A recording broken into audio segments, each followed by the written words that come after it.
प्रज्ञान IAS के YouTube channel में आप सभी का स्वागत है। आज का आर्टिकल द हिंदू में प्रकाशित लेख चीन द्वारा भूटान को भू हस्तांतरण के प्रस्ताव पर आधारित है, जो कि प्रीलिम्स और मेंस के दृष्टिकोण से अति महत्वपूर्ण है। चलिए देखते हैं कि यह चर्चा में क्यों है।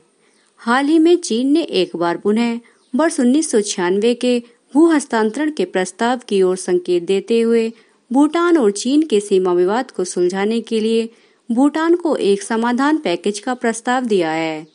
चीन ने इस समाधान पैकेज के तहत विवादित पश्चिम क्षेत्र डोकलाम सहित के बदले उत्तर में स्थित विवादित क्षेत्रों को भूटान को देने का प्रस्ताव किया है।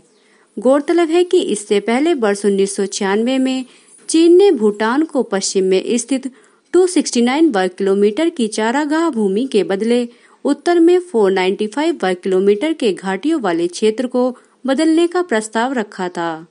इस समझौते से भूटान को दोहरा लाभ प्राप्त हो सकता था। इस समझौते से भूटान को पहले से अधिक भूमि प्राप्त होती और साथ ही चीन के साथ उसके सीमा विवाद का भी अंत हो जाता।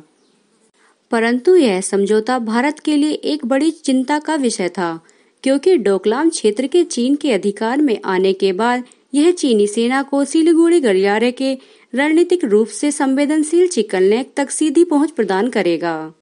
आइए देखते हैं कि भूटान की पूर्वी सीमा पर अधिकार का दावा क्या है।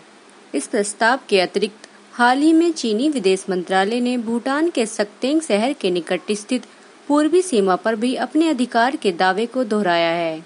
चीनी विदेश मंत्रालय के प्रवक्ता के अनुसार चीन और भूटान के बीच सीमा का निर्धारण किया जाना बाकी है तथा वर्तमान में दोनों देशों की सीमा पर मध्य, पूर्वी और पश्चिम हिस्से विवादित हैं।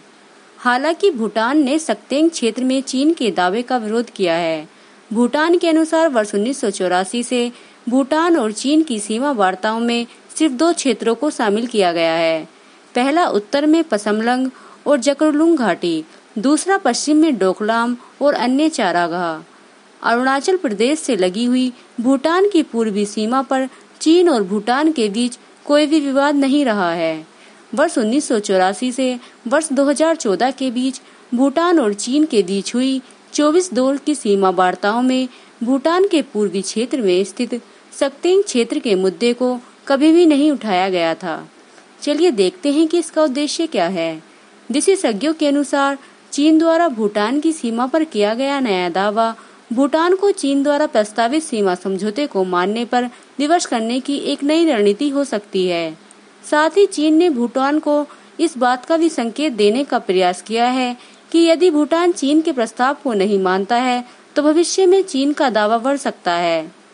गौरतलब है कि 2 से 3 जून 2020 को आयोजित वैश्विक पर्यावरण सुगमता यानी GEF की एक ऑनलाइन बैठक में भूटान के सक्तेंग क्षेत्र को विवादित क्षेत्र बताते हुए सक्तेंग वन्यजीव अभयारण्य के विकास हेतु आर्थिक सहायता को रोकने का प्रयास किया गया था।